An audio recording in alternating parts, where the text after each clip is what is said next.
My love for Israel, for Jewish people, it's not based on my shame of what my grandfather has done. It's based on understanding who they are. My mom told me, oh yeah, that's your granddad. Your grandfather, Rudolf Höss, Yamach Shemo, is what we say. His name should never be said, and he should be cursed for eternity. I'm the grandson of this monster, right? A man that, industrially murdered more than 1 million people, right? In my heart, I thought, what can I do to give those Jewish people a hug? I'm so sorry for what my family did to you guys. But at the end of the day, a person has a choice. It's a satanic conspiracy against God's people. Would you say leave, go, or would you say stay? What would you tell them? Knowing what I know now? That's correct. Absolutely. I would help them to get out. Shouldn't we be concerned today that those protests are the appetizer of what's to come? Going by history and experiential facts that we have, experience and facts, yes, there is absolute reason for alarm. Canada has become a hotbed of anti-Semitism at a level never before seen in this country. Every one of us is capable of doing something, and we must speak up. These poor people came off those trains, families. It just breaks my heart. What happened 80 years ago, it should never, ever happen again. And we must do everything we can, whatever is in our strength, to prevent that from happening. Those people need to be brought to justice, like my grandfather, like those Nazis were brought to justice. My message to the world would be, look, we haven't changed. We think we're so sophisticated. We think we have increased in our moral standards. We have improved. We have not. Mankind has not changed. We're still as capable as ever to hurt, to murder, to hate without reason even. History is not just to be remembered. It is to be confronted. Right. And if we fail to confront it, we risk repeating it. Spot on. My name is Israel Ellis, and this is The Unfiltered View, a companion to the wake-up call. This is where truth breaks through the noise. October 7th, 2023 marked the worst massacre of Jews since the Holocaust. The sadistic brutality of the Hamas terrorists involved mass, indiscriminate killings of Israeli civilians, rape, beheadings, burnings of entire families whose charred remains could only be identified with DNA. And yet, as the world watched, protest erupted, not in condemnation of terror, but in solidarity with its perpetrators. Banners were raised, chants were shouted, and justifications were made. This normalization of hate against Jews feels hauntingly familiar. Nearly a century ago, Nazi Germany methodically dehumanized and exterminated 6 million Jews. It began with words, escalated with propaganda, and ended in the concentration camps throughout Eastern Europe, serving the vision of the final solution. It was the camp known as Auschwitz-Birkenau, where over 1 million Jews were systematically brutalized and murdered. The gas chambers was the killing machine brainchild of the greatest mass murderer of all time, known as the Commandant of Auschwitz, Rudolf Höss. Today, I am speaking with his grandson, Kai Höss, not just about his journey from darkness to faith, but also about the haunting parallels between Nazi Germany of nearly 100 years ago and the global jihadist war on the Jews we are witnessing today. I am Israel Ellis, and this is The Unfiltered View. Our mission today is to confront history, recognize its echoes, and gain insight from a man who has lived under its shadow. Welcome, Pastor Kai. Let's take a moment and tell us about who you are, where you live, what you do, all that good stuff. Yeah, I live here in Stuttgart, as in southern Germany, or near Stuttgart, in a place near Sindelfingen. I'm pastor of a small non-denominational church, and family, wife. My wife's from Bali, Indonesia. We have 4 beautiful children. Thank you very much for joining us. We had a talk before. I asked you, how do you like welcome. to be addressed? And you told me that Kai is fine. So I appreciate Fine, the yes. informality.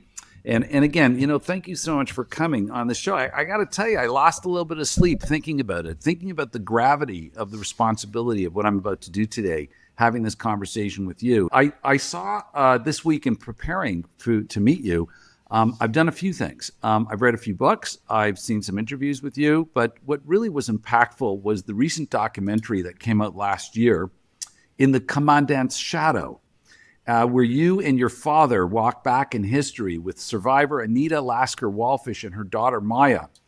And Anita was a German Jewish cellist who survived Auschwitz by playing in the orchestra that provided the calming music for the workers and for people being led into the gas chambers. I thought that was a very powerful documentary with a very powerful message. Can you tell us a little bit about that, how that documentary came about, and what did it feel like when you were actually doing that with your father, walking Auschwitz? I'm kind of curious as to a little story behind that. Yeah, it was the ramping up to the whole interest in my person. It actually happened when The Zone of Interest came out, Jonathan Glazer's film, and people started looking for relatives, descendants, and so forth. And the phone started ringing, and emails came in, and so I was kind of interesting because it gave me the platform to talk about what I talk about to my congregation about God's people and how down history, biblical history, how they are a blessing and how those promises to Abraham and so forth are a go, and that's just gave me an open door to kind of start educating people who what Israel is and who God's people are and how close we are actually to them as Christians today and so forth. And then the phone rings one Saturday. It's my phone. I didn't know the number. It's a UK number. It was Daniela Folker, she's the director of the movie. She conceived this idea after she read the Commandant of Auschwitz, that book, the memoirs of my infamous grandfather, and she calls me up and she says, this is who I am, and I want to start filming this project, and this is going to be a personal thing. It's out of my pocket, but I feel this is important. Would you be willing to be part of this? And I said, well, two conditions. First of all, I said, the Holocaust is not embellished in any way, twisted or sugar-coated or anything. It has to be in its gravity, clearly portrayed. And the second condition I can talk about the Yeshua, the Jewish Messiah that saved me, that saved the Gentile, a wretch like me. And she said, absolutely, this is a documentary, we'll put all that in. And I said, okay, let's start. And that's how this, and then we started filming. And then what happened was, after a while, she started of course, it costs a lot of money to do something like that. And so she was running out of money, and we were all hoping that she could find some people who would invest in that film. And so she met an old friend of hers, Wendy Robbins, a Jewish lady who worked with Daniela in the past for the BBC. They did documentaries together for the BBC. And she after all those years, they somehow by accident, she meets Wendy and she tells her about her project, what she's doing, filming, and Wendy says, well, give me a little snippet of what you've done already and maybe your script, and I have some contacts, and one of her contacts is Neil Blair Partnership. He is he's the agent of J.K. Rowling, Harry Potter. He is the man behind all the films and everything that she does, and he's Jewish, and he has Holocaust surviving parents. And so Wendy passes this on to her friend Neil, and Neil looks at it and he says, wow, I want to take this all the way. This is incredible. And so he then goes down. Eventually, so it was filmed. The filming continued, and of course, then Warner Brothers came into this thing because Neil has his good friend or David Zaslav, the CEO of Warner Brothers, also Jewish, also a child of Holocaust surviving family, and that's how the whole thing kind of went on and became a film that was eventually, released and screened by Warner Brothers around in cinemas around the world. So how long was the filming process? How long did it take to do all this? I think it took about maybe almost 1.5, 2 years, I think. Thinking back, obviously she shot a lot of footage, but not everything was used in the film. I guess that's normal when you're making a film. I mean, Kai, I got to tell you, very powerful, very powerful. And I would recommend to any of our viewers that here in Canada, I got it on Crave. I believe it's through HBO. Okay. I would definitely take the time to watch this documentary. It has some very powerful messages. I found it really interesting, the relationship that you have with your father and his. I was trying to read his reaction into everything that was happening. It was very raw. Right. Yeah. So tell me about that, and like, how was it? Was it a difficult? Was it as difficult as it seemed for your father to walk through this? Well, my dad, growing up in my family, I'm not sure whether you have that question line up there, but I grew up in a family that didn't talk about that. We didn't talk about it. So my dad, it was never denied. It was, we were not anti-Semitic in any way. When did you So realize that this yeah, is I this is think it was kind in of my history? school.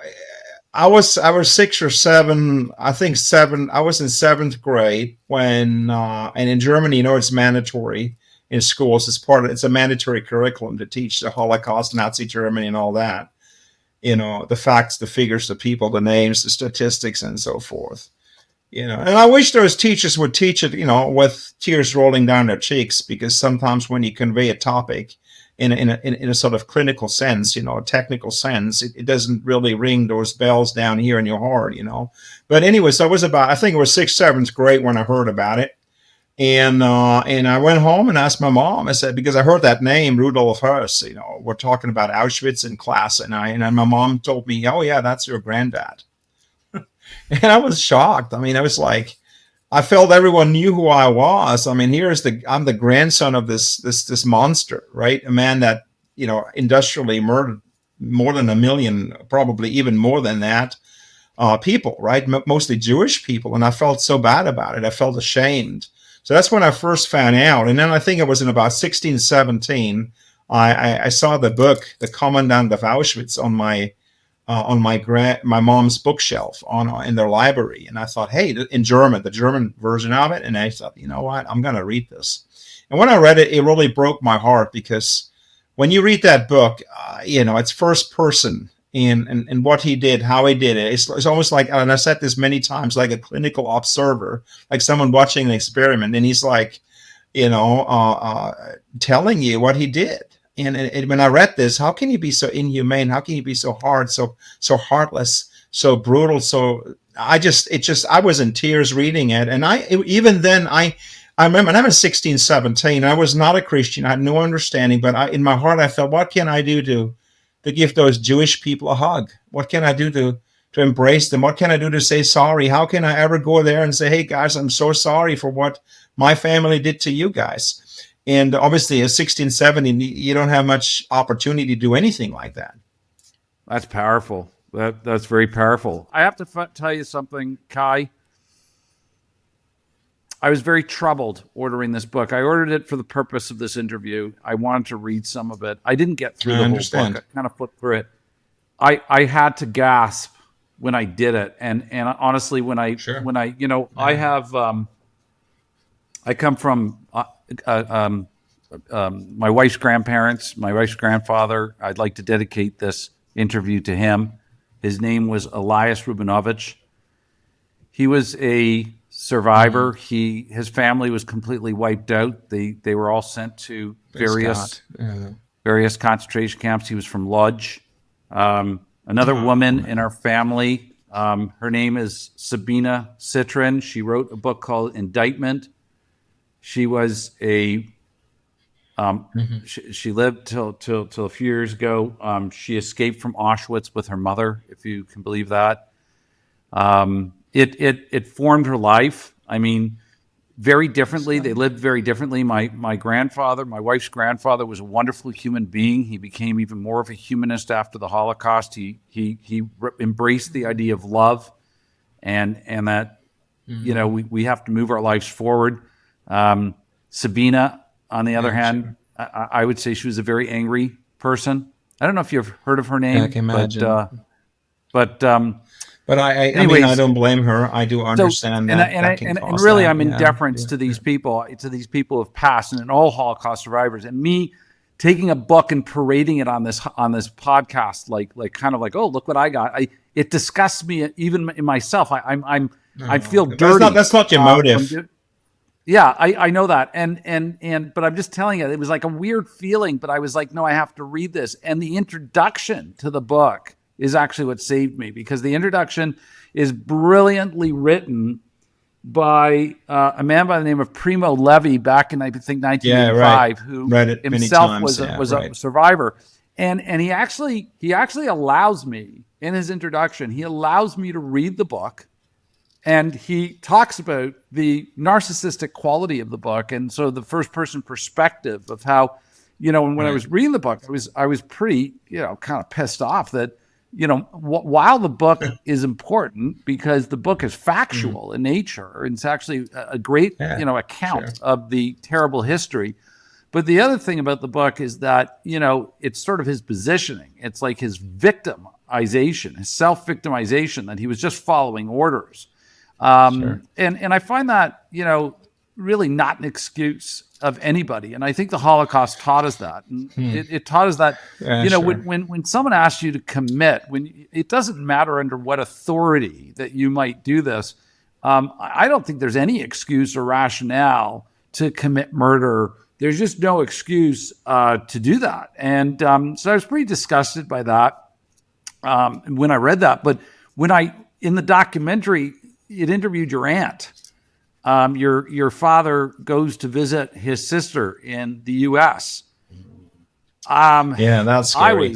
I just shook my head. I was just really shocked at the things that she said. Right. She basically announced that he was a good person and that he was just following orders, and she followed that narrative. How was that for you when you?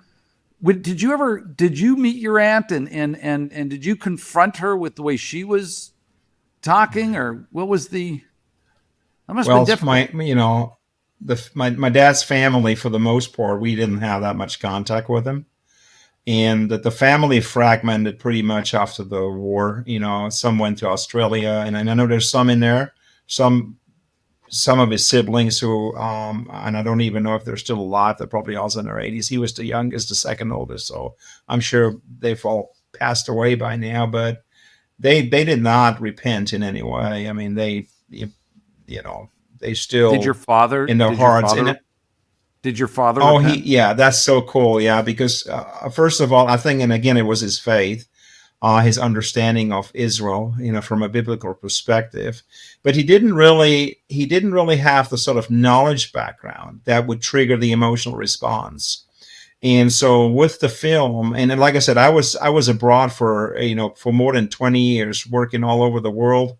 I get saved, as a Christian, we say we get saved when I believed in Jesus Christ in Singapore, and that was how I mean, you're talking about my grandfather and me.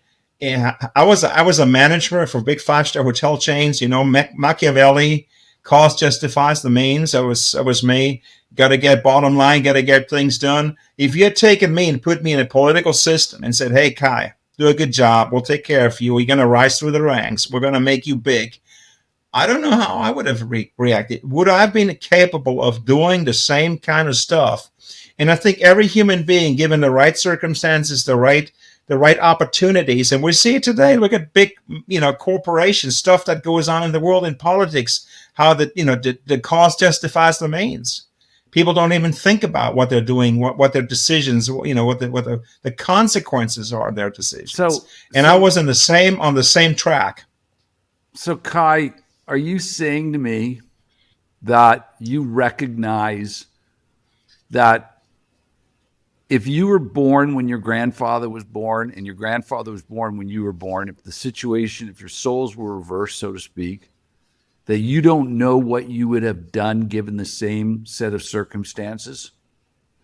Sure. And that therefore, look at his background. And therefore Yeah, you see that almost as an eternal sin. Is that what I'm hearing through some kind of transference possibility? Well, I think what I'm trying to convey is that we're all fallen beings. Every single human being, no matter what your race, your background is, you're fallen. And you're capable. Why did God say you shall not murder? So God has given us a set of moral standards because we are fallen. If you go back to Genesis chapter 1, we're disconnected from God. We clicked on that file, that Trojan that unpacked in our souls, and we got spiritually and physically damaged, corrupted. And the only way out is God gives us these guidelines, says, guys, do this, do that, don't do this, don't do that. Now we have a choice. And I believe that every human being, from scriptural evidence, and also when I watch people, every human being is capable of doing crazy, horrific things. Of course, given the opportunity, given the background, the conditioning. Look at if you see my Rudolf Höss, right? First World War. He had a falling out with his dad. He volunteered in the First World War. He learned how to kill.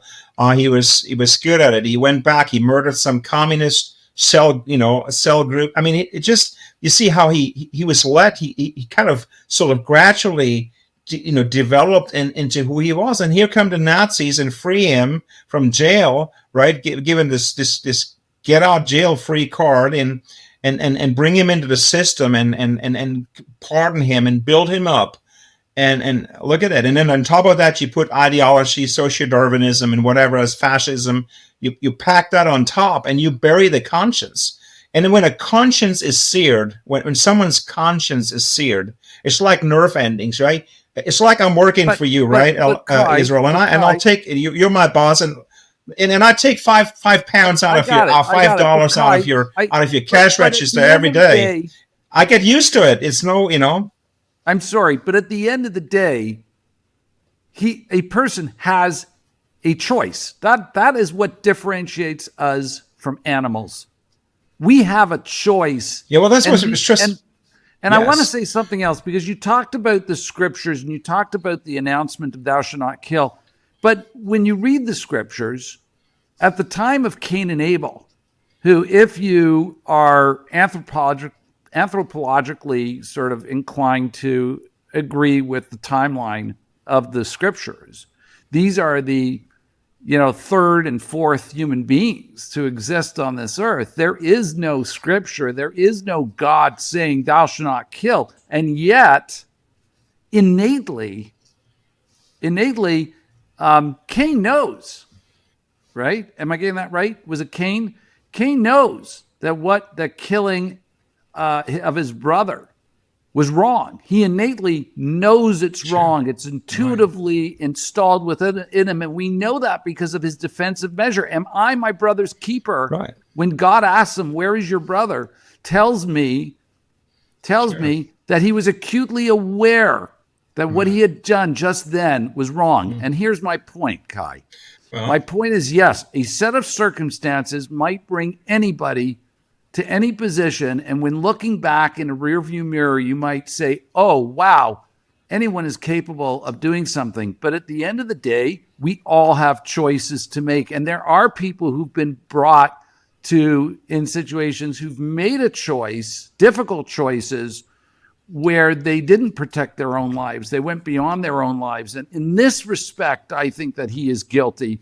More so than ever. I mean, sure, the fact is that Rudolf Höss not only was following orders, but he is the one who was the brainchild of the whole gas chamber, because he didn't want his soldiers to feel the moral incrimination of watching the blood and gore of killing people. So he came up with the idea of using Cyclone B as an effective way of mass murder. So he certainly did more than just follow orders, but he always had the choice. He had the choice not to follow those orders.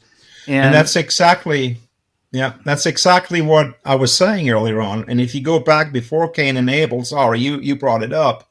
If you go back before, when the fall happened and man had the ability to understand good and evil, before that was not part of their programming. But with the fall, with being able to understand and then always having a choice to do good or evil, that's where it all started. And so man fell. Yeah. I think that Yes, choice is innate. but It's innate in our but, souls. I don't think we right. have to be But see, the told. corrective, right? The antivirus program, the corrective action came when God shared His word with humanity. He started to try to correct what went wrong, and the Ten Commandments, for example, is a good example, right? Where He gave His word and He said, "This is right, this is wrong. I help you to do what's right." But having a choice is still part of, as you just said, right? My grandfather had a choice to do wrong or to He do certainly right did. or to do evil, and he did evil. He chose evil. And Absolutely. when your aunt was interviewed and sort of portrayed somebody who had no choice, I was sick watching that, to be honest with you. Same here. I was sick, and I felt really bad when I heard that, because I saw her heart, and she didn't even say half of what's in her heart. She still stayed. She was trying to control herself. You could see that. Right. I mean, she didn't let out all the whatever else was in there, and there was a lot of. Yeah. That documentary was a very courageous thing for you to do, and thank you for exposing the truth, because we're living in a world of lies. We're living in a world today where the narrative is complicit with the dissonance of the rhetoric out there, and we're back to that. And I want to come back to that, but I want to break this up a little bit. Around tables in the 1930s, around family tables, I think the predominant conversation was probably, should we leave? There was some disbelief with what was going on. Many people made choices to stay. Many people made choices to go. Some people could make those choices because they had the ability, and some people declined, even if they had the ability. In the case of Anita, she talks about her father, and she says that they were part of a group of friends, and that they went to, and that he went to Palestine, at the time known as Palestine, Israel today, and they went there, and they, and then he came back and he said, "I don't want to live there. That's right. I'm not living there." That was a brutal choice. There's another book out there. There's another book out there. There's several books out there that talk about the choices people had to make, but no question about it that there are those who are lucky enough to have been able to make that choice and to leave, and there are those who were unlucky who didn't leave. Today, Jews are having the same conversation. Everyone I speak to, it's kind of like, should I stay or should I go now? It's like I don't know if you remember The Clash, but it's like the words of that song. And it's kind of like, it's really like I'm talking to people, and I'm hearing this, and I'm like, wow, are we really there? Are we really there where people are saying those words? People who've lived here for 3-4 generations, whether in Canada, whether in America, whether in Europe, and people are actually having these conversations today. This is what I'm hearing predominantly when I'm together with people. People are talking about moving, about leaving, about going to Israel, about going to Miami, about going to Texas, about different places.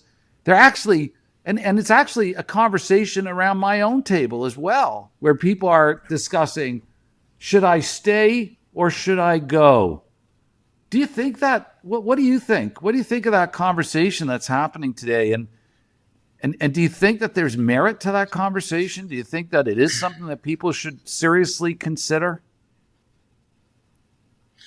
Well, I just came back from Florida. I was invited by the Florida Holocaust Museum to take part in a week. Just at Eckerd College, we had a discussion there. It was actually featured in the Washington Post recently. They put an article in there. So we had an amazing, I met some Holocaust survivors, second, third generation, and we had just a really great time just for me being there and just encouraging them, loving on those people and comforting them, and that's what I wanted to do and be clear about what my grandfather did, and that there is a way, and you see that in the film. I mean, that's what's so amazing with Anita Alaska Wildfish, and just her sitting there, and we're in her living room talking, having coffee and cake, and just that healing that is possible, the forgiveness, the reconciliation that's possible. But for that, there needs to be education, and I believe that for Jewish people right now, it's good for them to maybe in a sense speak up more again, and there's a increasing energy in saying, hey guys, let's bring this out, and let's not blend in, but let's say, hey, words matter. Exactly, and let's not blend in, but let's stand up and speak up graciously, as because they've been victimized, and it's just not. This is not the first time. This is, you go back, Assyrian, Babylonian, Persian, Greek, Antiochus Epiphanes, Romans, Germans. You just look at this, and again, you can say, well, I'm an agnostic, but there's actually an interesting organization. It's called One for Israel, and they're Messianic Jews. They're based in Jerusalem, and they have an article on their website, The True Reason Behind Antisemitism. And you don't find it in politics or because people hate Jews. Jews are they're just normal people like us. We're all the same. We're all God's creation. But let me just finish that, please. It's a satanic conspiracy against God's people. And it has to do, and we don't have the time right now to go into the biblical details on that. But that website, you go and download and read that. It's an eye opener, because it brings a Jewish person back to their scriptures, and says, wow, look at this. And when we understand as Christians, because the church has hurt, the Christian church, right, has persecuted God's people in so many ways over the centuries. So when we understand who they are, where they're coming from, what they are, what the promises were to Abraham, how we fit in, it is amazing. It's an eye-opener. My love for Israel, for Jewish people, it's not a puppy love. It's not based on my shame of what my grandfather has done.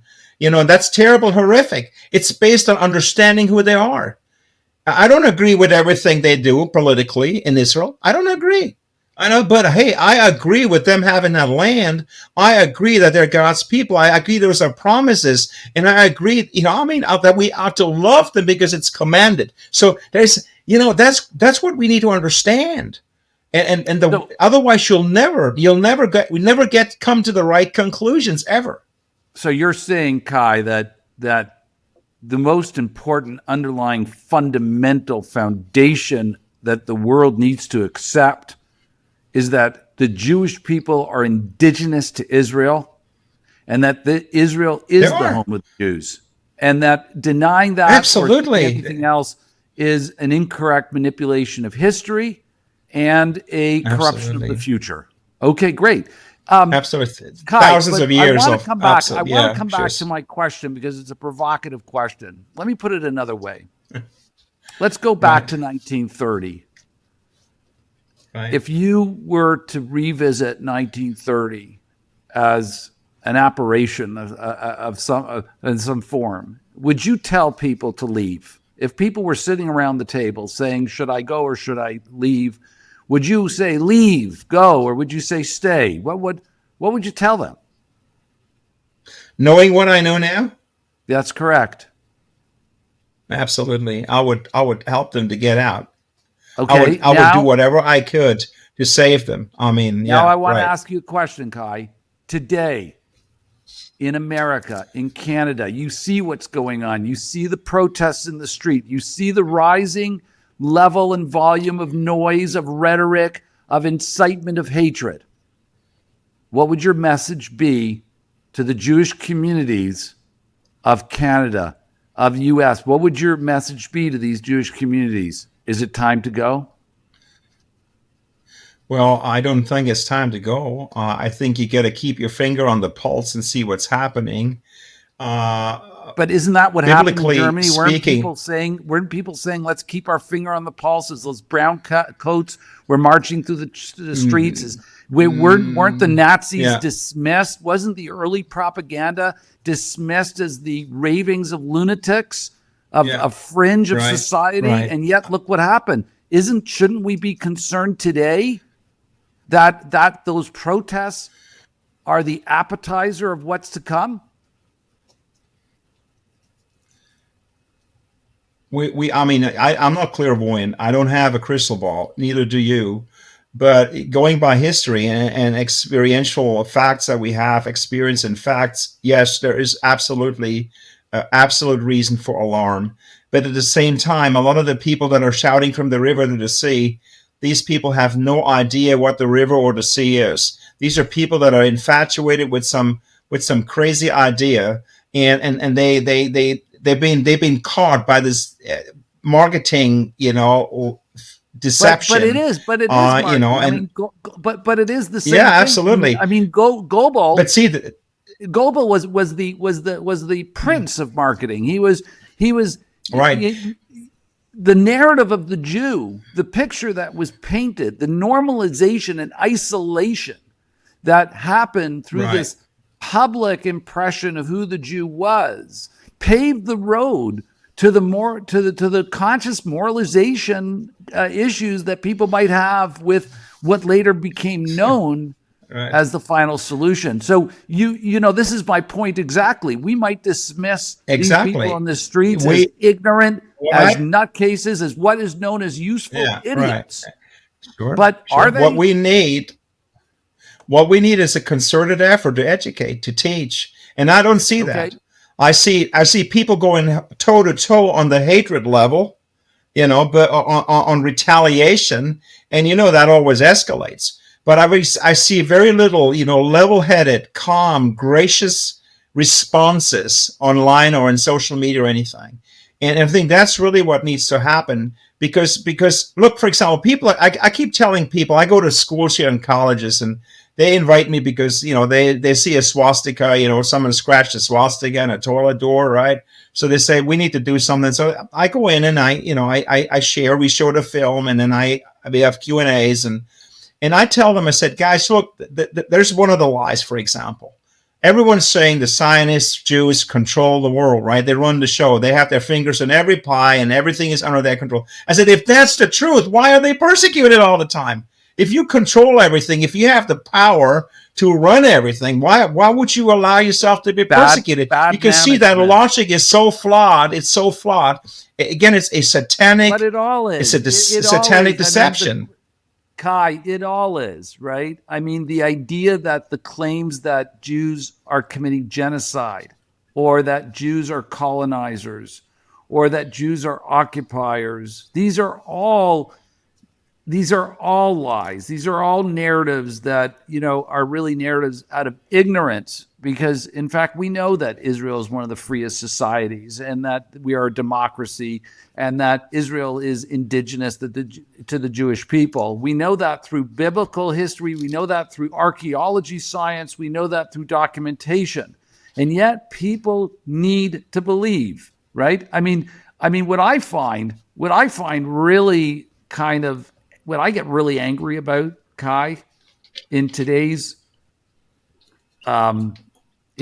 propaganda of the global jihad, is that feminists are in the streets in support of the Palestinian terror group because rape is an exception when it comes to the Jewish people. Child advocates are in the streets in the support of the Palestinian terror group because killing and kidnapping of children are an exception, apparently, when it comes to the Jewish people. And here's another one. I mean, LGBTQ activists are in the streets in support of the Palestinian terrorist groups because the brutalization of homosexuals in the pan-Arab world is an oversight, especially when it comes to hating on the Jew. It's this dissonance that is completely puzzles me. It makes me angry. It frustrates me. I want to wake up the world.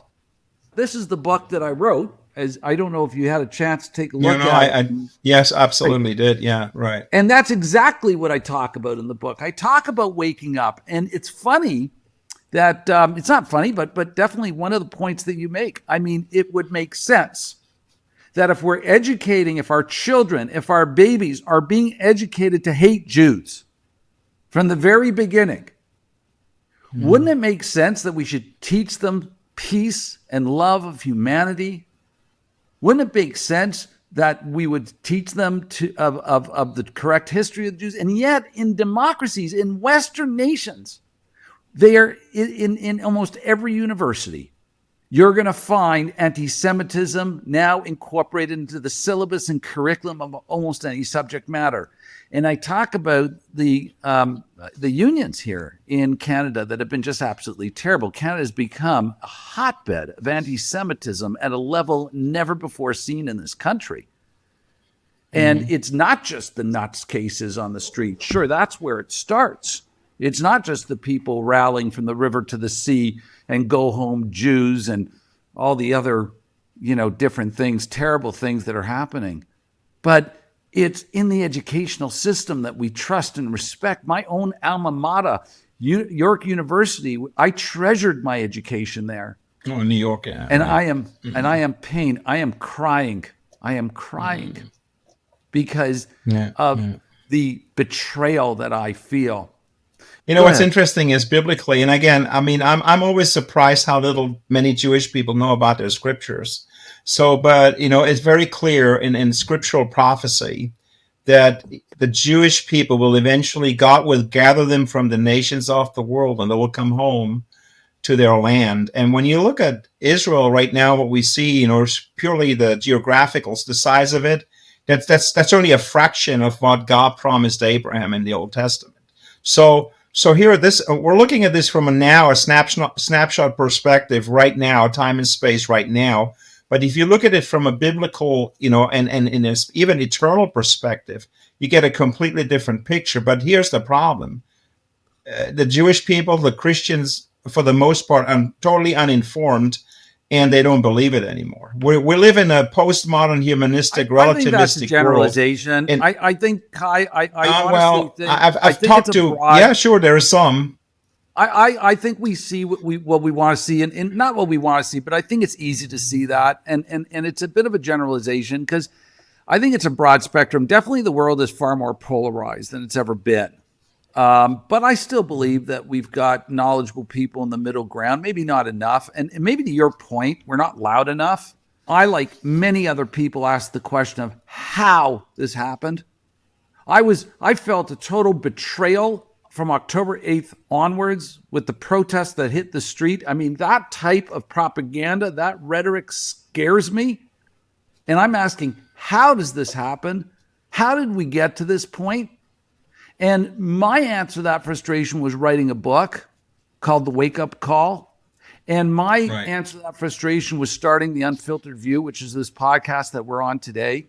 So I guess in that respect, I believe that there is an importance that people raise their heads. Don't stick your head in the sand. Every one of us is capable of doing something, and we must speak up. We must speak up because we cannot be complicit with what is going on. There is a choice that everyone can make out there. The choice is speak up, say something. It matters. There's been a lot of people who have courageously come forward and have spoken up, and I think that has helped the narrative, and I think the narrative is shifting, and I hope it is shifting.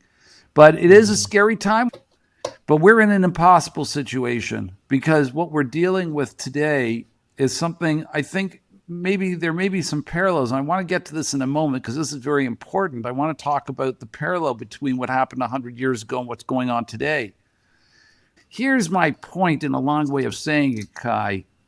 1930s, we had a far-right nationalistic, ideology of Nazi Germany with the idea of a supreme race and with global ambitions. Today, we have a global jihad with the global ambition of a caliphate for the world. Do you see any differences? Do you see the parallels that are happening? What do you think? I mean, what's the warning here? Well, that is not the first time, right? You can go back in history, just go all the way back. You've always had people. I mean, man's ambition to enthrone himself, to be God. Man's ambition to rule it all, to be king over everybody. And there's different shades, different political, ideological constructs that You think lead it's man power? to do that. You think it's No, power? I told you earlier on, it's satanic. And I'll come back to that because I'm not a politician. I don't think, because what you were saying, and it will never lead to any conclusions, but it denies the absolute truth of God's word.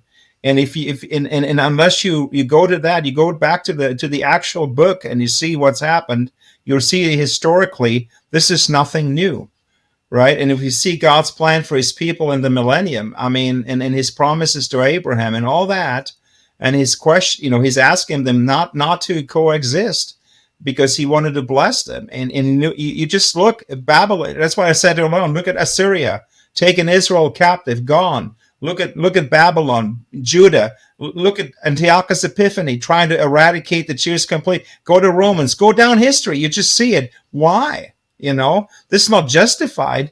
But the thing is, God's people have in many ways over the millennia, if they had stayed true to their course with their God, and I know it's gone, it's past, it's done, and yet at the same time, we ought to love them and protect them and shield them. If you're a Christian, that is what you're called to do. I mean, Martin Luther, our great, Germans, we think Martin Luther is this great reformer. He was anti-Semitic to the core because he didn't understand, for example, Romans chapter 11, chapter 10 and 11 in the New Testament.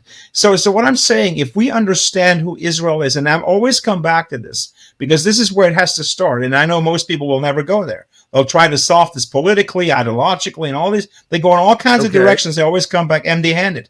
But if you go back to Scripture and really understand who Israel is and how they are a blessing, he says, in your seed, that's what God said to Abram, in your seed will all the nations of the world be blessed. And that is not a lie. It's going to happen. It's happening already. It has happened with Messiah coming, right? Kai, do you feel that everything that has happened is driving towards this coming of the Messiah? That all of these things needed to happen? He has come. He has come. Israel, he has come. He has come. He has absolutely. If you read Isaiah 53, if you go to the Bible, to your side of the book, and you read Jesus Christ. If you go to your side of the book and you read Isaiah 53, and there are many other passages which probably most Jewish people say, "Oh, that's New Testament." They say, no, it's your side of the book. Go and read that. It will blow your mind. Isaiah 53. Just read that chapter. Okay. You're probably not going to screen the podcast because I said that. But this is exactly. Okay. Go and read that. Read Isaiah 53, and he has come. He has come. He has come.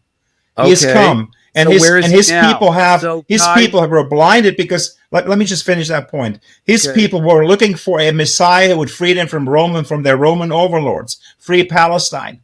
That's not why he came, right? And when that happened, they realized that they believed that's not the guy we want. But he rode into Jerusalem humbly on a donkey. Where is he today? Well, he died on that cross, and he will come back. And I tell you something, when he comes back, Scripture, Old Testament, not New Testament, Old Testament, when he comes back, all of Israel will bow their knee, and they will say, "Here he is. Why have we pierced him?" They will come and for that, and because they're his people, he will. I spoke to a rabbi in Jerusalem. Can you just say that again? Why have we what? They would say, "Why have we pierced him?" He will come back, and when he comes back, back up here. Pierced him, pierced. You know what? We have crucified him. Why have we crucified him? They didn't understand who he was. Who's we have crucified him? No, I said God's people, Israel. When he comes back, yes, they will realize who he is. He will come back. He's not gone forever. He's coming back. I just want to clarify, Kai. When you say we have pierced him. Who is the we? Well, Israel rejected their Messiah when he came. So you're saying that the Messiah. Are you saying the Jews pierced him? They missed Israel. him? Yeah, Right. They missed him. Absolutely. Isn't that a dangerous narrative though too? No, it's not. It's a narrative of hope, because if you understand it all, if you understand the complexity, the total story, then you know what happened. That's not the end of it. They're still his people. See, God will never go back on his promises. Israel, that's why I love Israel, because I understand the story. I understand that he's coming back and that his people are his people, and what he promised to Abraham, it will never end. Kai, with all respect here, right? And I do have tremendous amount of respect to you, but we're kind of basing we're basing a proclamation of the future on the faith of something which cannot be proven in any way, shape, or form, logically or otherwise. Isn't that what's happening on other sides and other ways across the spectrum of polarities? That you're saying that Jesus Christ came here and that he was the Messiah and that he was pierced by the Jews and that they hung him on the cross, and then he's going to come back and people are going to recognize their mistake and they're going to bend their knee to him. I mean, to me, that sounds pretty radical. He's Jewish. Like a bit of a cult he's Jewish. He's one of them. He's God in the flesh. He came. Yeah. He loves his people. He came for his own. It says, if you read, John writes, he said he came for his own and his own received him not. And on the cross he said, Father, forgive them. He loves them. You can imagine that look, we're talking about some very sad. We're talking about people who use rationalization for destruction and rationalization what to do. Christians have used their own version. Nothing justifies what happened. This type of conversation, in the sense that I'm worried that, and I'm just worried that if we believe these things, that there are some who would radicalize these thoughts. And that's totally wrong, because that's absolutely, that's the point. It's totally wrong. It's evil. It's totally evil to take these things out of context, out of a biblical scriptural context, and then rationalize this and turn it into action against God. It's wrong. It's evil. It's condemned. Let them go back to their country. Let me just finish. They rebuild their walls and they're blessed. And this is ongoing. It's still ongoing right now. You're looking at a snippet right now. I hear it. I hear what you're saying. I really do, and I respect it. And you're a man of God, and you're moved by God's words. And I love the emotion because I can relate to that. When I pray, it's real. I don't love. I told you, I don't love Israel because of a puppy love, because it's some infatuation. I hear you, man. The big picture. Listen, you are authentic, Kai, and I appreciate that, and I appreciate your motivation, where it's coming from, and your truth. But at the end of the day, I want to deal with sort of the practical reality of the day that we're living in today. Because you have to. I understand. I'm kind of getting the idea that the way you're preaching about this is that the Jews have denied God, and maybe that there's been a lot of things that have happened to the Jews, whether it be the Holocaust, with what's going on now with jihad, that is kind of reminding us of what we call derech eretz, which is the laws of the land, the way of the land, and that we've gone away from the way of the land. And one of the things I talk about in my book, is I talk about the seventh reason behind the observation of how these things happen, and that is Jewish disunity, and that the way Jewish disunity is against the way of the land. This is a great conversation. We can definitely talk about all this, but I want to stick into the reality of today, though. Okay, and I've got a couple of questions I really am curious about. Go ahead. First of all, follow me on this train of thinking. Do you believe that Nazi Germany, at the time of its vilification of the Jewish people and everything that happened in the Holocaust, was this vision of Germany an ideology? Was it an ideology? or was it a power play? Or I know you talk about things being satanic, but I'm curious, was Nazi Germany an ideology? Was your grandfather, Rudolf Höss, Yamach Shemo is what we say. His name should never be said, and he should be cursed for eternity. Was he this product? He most likely is. And he bought into that ideology. What do you think of the global jihad, of the jihadism? Is that an ideology?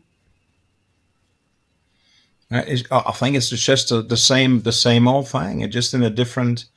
How do you see a difference? Do you see a difference between Nazi German ideology that preceded the Holocaust, that turned into the Holocaust, and what is going on in sort of what we'll call the global jihad ideology of jihadism? Would you say that, are there differences? Are there parallels? I think the root is the same. The root is exactly the same. It originates in the same satanic deception against God's people, because Satan knows God's plans for his people. And there are different shades and different ideologies, religious constructs, that Satan uses to get people to act on something like that. You're talking about Satan. You're talking about Satan as an influence. We can call that an evil inclination. Can we also call that an evil inclination? Do you think that the Islamic jihadists have some sort of, evil inclination on the side of their head, being satanic? I don't think, deeper than just that. But see, that's the point.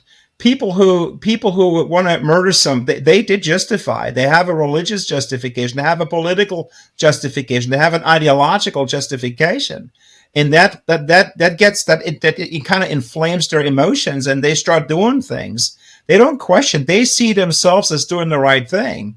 The point is, unless we come from the same, and that's where we're gone, because the world doesn't believe in that anymore. If we come from the same basis of God's truth, we'll be able to rightly judge, evaluate, and counteract this. But we're all over the place. Kai, some say to me that you can kill a man, you can kill a person, but you cannot kill an ideology. Now, in Nazi Germany, we countered that militarily. And there was a surrender ship. Would you say that Nazi Germany ideology was squashed? It was killed? It was recalibrated, that the education of the German people? Or do you think that ideology that started the whole Nazi war machine of the Vaterland and everything, do you think that still exists today? Well, look how it perpetuates itself, like down the line, right? You have for example, I give this example in schools when I speak at German schools, right? I say, imagine you have a granddad, right? A really sweet guy. He takes you out, you're a little boy, and your grandfather's a really kindest man, and then he drops something like saying, well, he wasn't all that bad. He gave us roads. He kind of made us great again. He reinstated us, our national pride was restored, and all these things, right? And then this little kid hears all that stuff and grows up. And so already he's been conditioned to some extent, and I'm sure it goes on. It's been going on in families. But it's not just Jewish. You see there's people who are racists. They'll say the same thing about someone who is of different skin color. So this indoctrination, conditioning happens with children at a little age, and it's passed on from generation to generation. So no. But don't you think? No. Do you think it's innate? Do you think it's innate to people, or do you think that we could counter it with education? And I think you can. And I think we should do more to do that. And that's what I'm trying to do, be out there. And because that's why I keep saying, Israel, I keep saying we got to move it. Hang on, I know you're thinking of what to say, but let me just say this. No, I'm not. I know what I'm going to say. We gotta move it from here to here. Okay. And if you teach it on, if you teach statistics, numbers, places, people, names, whatever, that's okay. People will get that. But you got to move it from here to here, that a person sits there and starts bawling because and that's what happened when I read that book. When I read how he let this woman out of a basement, this 30-year-old Jewish woman, and he basically released his sidearm, got ready, walked behind her, led her up to this dugout mass grave, and then shot her in the head. And then here comes his justification. If she had fallen into the hands of the non-commissioned officers, her plight would have been even worse. How crazy is that? And when you read that, it breaks your heart. I mean, any normal person would just say, wow. When I stood at that platform, Israel, when I stood at the platform in Auschwitz, and you have 4 kids, I have 4 kids, we have children, and I saw, and I stood there, closed my eyes, I envisioned how these people came off those trains, these poor people came off those trains, families, right, little kids, many had already died on those cattle wagons, right, they got them off those trains, and pregnant women, little children, and the aged left, and the healthy, the ones that could work to the right. And when I imagine my kids being separated from me on a platform like this, my little ones, Kai, the horror, the terror that strikes their hearts, you know what? It just breaks my heart. I was crying that whole week filming in Auschwitz. I was in tears. And this is what we need to move. And that's what we need to, you're talking about education, going back to your point. Yes, but we got to do it right. We got to do it right. It can't happen on a political level, on, hatred to hatred, toe to toe. We have to bring it back to this human thing where people start moving it from here to here and they feel you. So I just want to tell you, Kai, that I too experienced Auschwitz, and my wife and I spent 2 years visiting just about every concentration camp. We have a very good friend of ours in Israel who is a tremendous guide. And he's a tremendous guide, and we went with a group of friends. My intention was to say Kaddish, which is the traditional Jewish words of mourning that a mourner says for the loss of a family member. Yeah, right. Yeah. I stood in the bowels of the gas chamber. And I said, Yiskadal v'yiskadash shemei rabbah. And I repeated the words of Kel Mele Rachamim, have mercy, God, on our souls. And I sung these words for the people who would never sing these words. We went to mass graves where there are no markers. And I sat there and cried. I think I understand what you're talking about, Kai. I do understand this. The fact that what you're telling me is that we're having an existential crisis where people are removing themselves, their soul and their brain. They're not connecting the impact of the two things. And that spiritually, that it's not just about education. If I'm hearing you correctly, it's not about teaching people from right or wrong. And the question I've got is, so we were able to sort of squash the ideology within that came out of Nazi Germany, and through education, because the fact is that the German government was proactive in creating legislation. They had the agency to understand that the importance of teaching the Holocaust, like you said at the beginning of this podcast, that it's part of the mandate, right? But that mandate doesn't exist anywhere within Islamic culture. They're teaching the propaganda that naturalizes, that normalizes, and that continues to keep that ideology strong. Yeah, something is interesting too when you mentioned earlier on. He goes on saying that later on, you shall not bow down to them and serve them, talking about other gods, right? For I, the Lord your God, I'm a jealous God, talking to Israel, like talking to his people, visiting the iniquity of the fathers to the first, children and children, third and fourth generations for those who hate me, but showing mercy to, this is so awesome, showing mercy to thousands of those who love me and keep my commandments. And so here is this dichotomy, right? This, you see, on the one hand, there's this curse, And by the way, let me say this: the curse is not God, a Harry Potter kind of cursing, magic pudding curse. It's just continuing to unrepentantly say what my grandfather did was right. Like so many people do. Well, it was good what they did, right?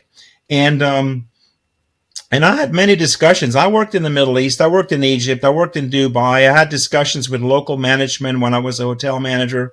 And people would come to me and say, Kai, Mr. Kai, this was really good what you people did, knowing that I was German, in the Nazi days. And I said, whoa, hang on, sit down a minute. Let me share something with you. You would probably, be one of the ones that had gone too.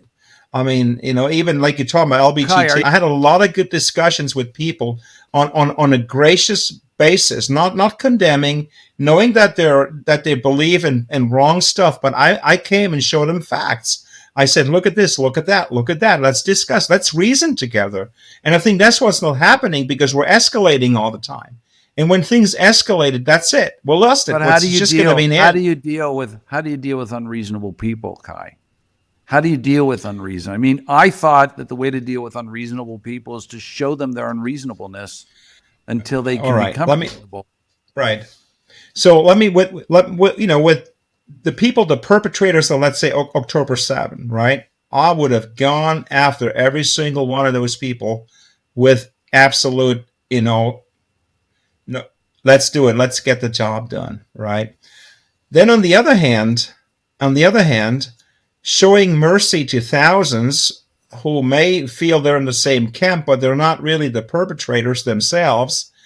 I would have gone out of my way to shower love on those people and showing them that we're not putting you in the same bucket with those other guys who did it. And I know it's very difficult because you can't really tell who is who. But what happens when they continue to perpetuate a belief in the destruction of the Jewish people? Based on what you were saying, do you feel that the ideological stance of the jihadist movement is idolatrous?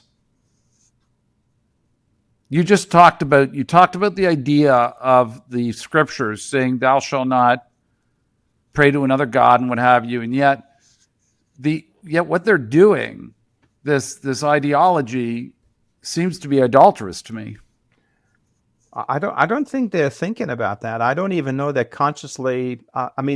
Obviously, murdering people, what their ideology is absolutely flies in the face of everything that I hold true, and in their heart they're deceived, completely deceived, and that's what they're doing. That's why we need to reason.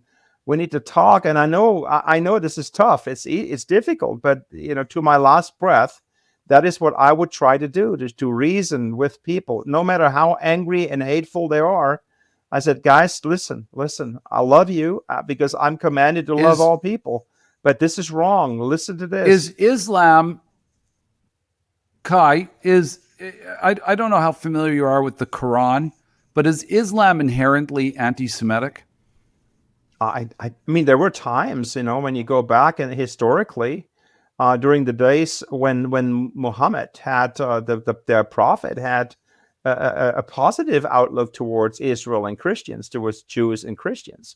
There's just as the people of the book, but I've been told that is a positive outlook to Jews and Christians, provided that they convert to Islam. And if they refuse to convert to Islam, then you're basically licensed to kill. And to me, that cannot, for me personally, that cannot be God, because a creator God who created the world, who created us, giving us a capacity to love.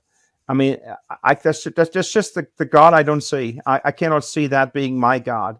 My God is a God of love and grace, a God who is forgiving and kind, but by no means overlooks our sinfulness. But he is a gracious God who works with, because he sees us as little children. He wants his children to grow and to change and to become more like him in their graciousness and love. And a fatalistic God who says, I don't see it. I mean, for me personally, that is not my God, and I think it's wrong. Absolutely wrong. You've talked about your connection to the state of Israel and your relationship with the Jewish people. And I don't think we have to rehash that. I think that we know where you stand. You're obviously a supporter of Israel. You've expressed that Jewish people are indigenous to the land. Your motivation for Israel coming together, for the land being redeemed and the Messiah and the idea of the second coming and bending the knee. I mean, I'm not going to spend a lot of time on whether I'm not a big believer in things that I can't put my finger on. I do have a lot of faith in God, and I think you and I can recognize that love and being God's children means loving and being kind to each other, and that for sure. I think in the practicality of how we live our lives, I think you and I are very much aligned. What would you say to Israel and the Jewish people? What would your message be to them today? My message would be trust in your God, know your God, draw close to him and he will draw close to you. And go back to your roots and see what he commanded you to do, how he commanded you to live, and draw close to him, because it's always been the same, with his people walking away from their God, trying to coexist and follow the gods, the idols of the world. And hey, I mean, not everyone's the same, as you said earlier on. We can't, globalize or that whole thing. But I mean, that's what God looks at his people. And right now, I mean, I would tell Israel, trust your God, that he has a plan for you. And that plan includes, I mean, Christians, people who have been saved by the Jewish Messiah, like myself, knowing that they love you and they will stand for you, and that you have support, and that's what I would tell them. But don't dismay, be courageous, and read your scriptures, see what the promises that God has for you, and the hope that you have, and the unconditional promises God made to Abraham, and Isaac and Jacob, and just look at it, get your heads around this. Because there's so many cultural Jews, and I've met a lot of them. I know I think it's like Christians. It's the same thing, actually. Paul, the writer of the book of Romans and almost 2/3 of the New Testament, he's a Jew, Pharisee, he is circumcised on the 8th day, tribe of Benjamin, and he says what happened to them, is talking about Israel, is for your admonition and for your learning. And then he says in Romans 11, don't ever look down on them. You are the wild olive tree grafted into the Jewish, into the commonwealth. So that's, to me, that's what I need to, that's what drives me.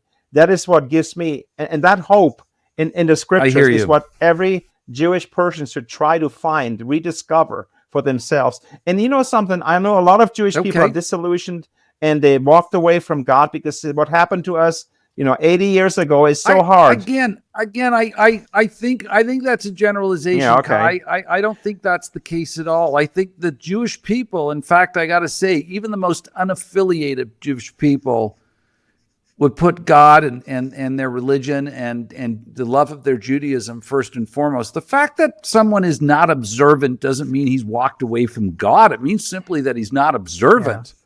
But well, I know. Maybe you misunderstood. Maybe you misunderstood. In fact, I'm going to tell you that Jewish people.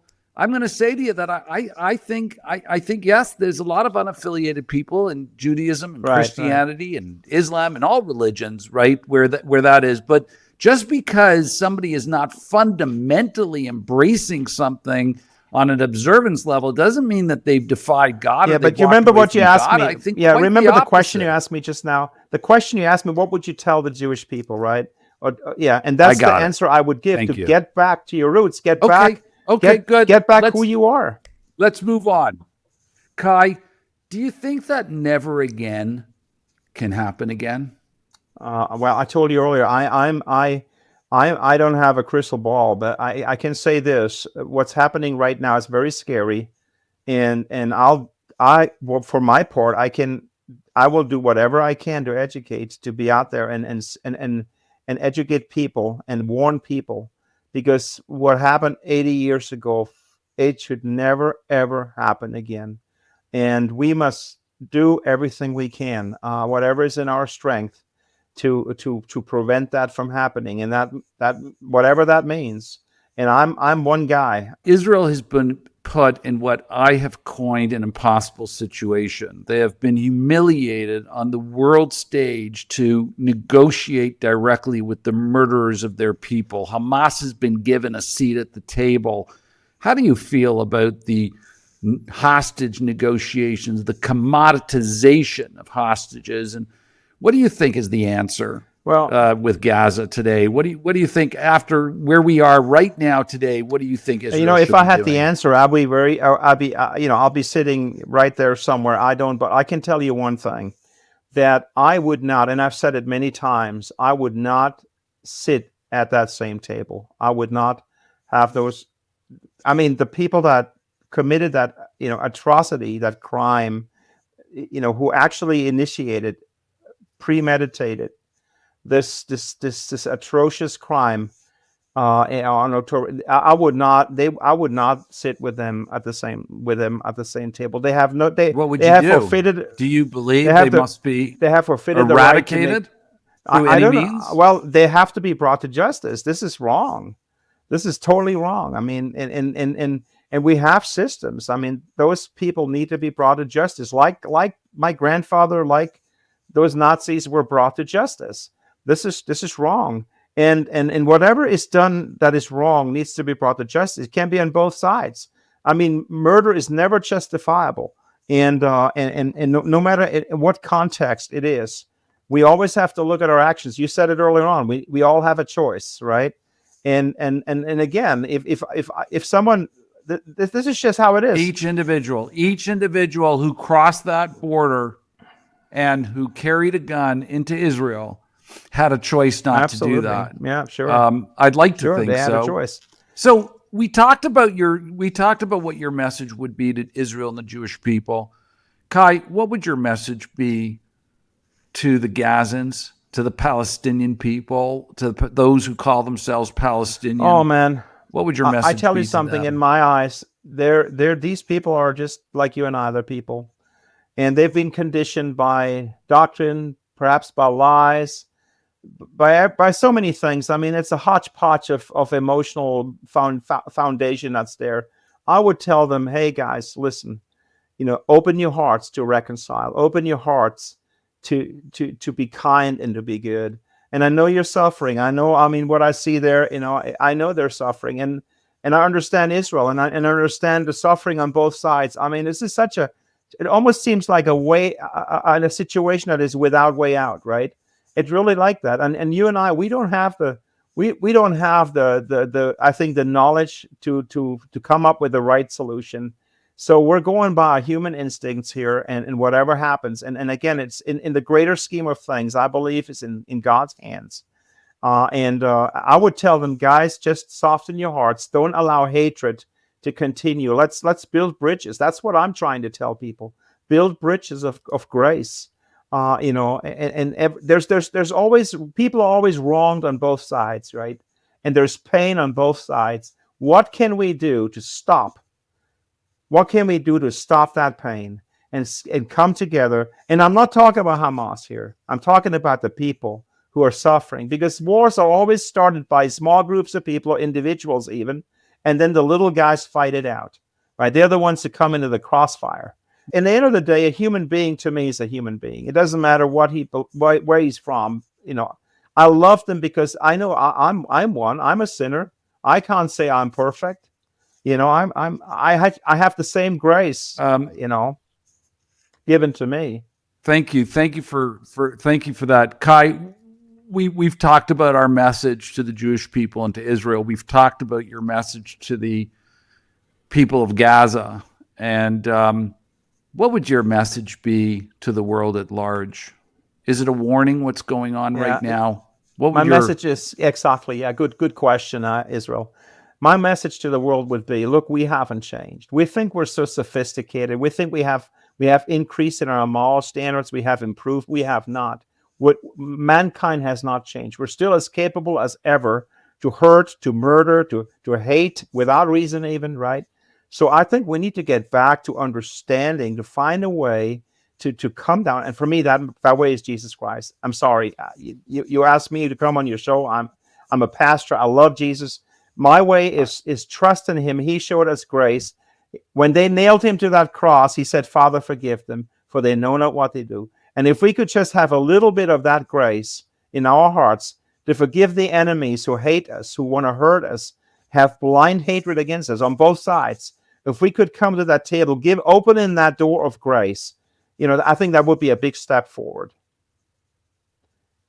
Kai, I invited you to our podcast, and this is the Unfiltered View, and we are open to hear what you have to say, and there's nothing to apologize for. These are your beliefs, and I think that we share a common belief, and our common beliefs override any kind of differences we might have with respect to the religion and what have you, or and that is humanity, the love of life and the love of humanity and love and peace, and to get away from the rhetoric Right. of war and the warning that has to be told to people. And I think that's where we are. And we appreciate, and I want you to know this, Kai, and I say this because I speak for myself, but I think I speak for many people who support Israel, that we are indebted to and we appreciate Christians' support of Israel. There's no question about it. The Christian people have been incredible supporters of Israel, the state of Israel,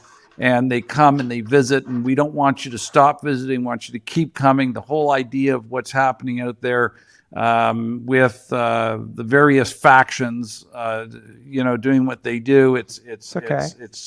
Again, please don't hesitate. Come to Israel, walk the steps of Jesus, and see the truth and see the love and the peace that is there, and really supporting of all humanity. I would like to, just in closing, I just want to say that history is not just to be remembered.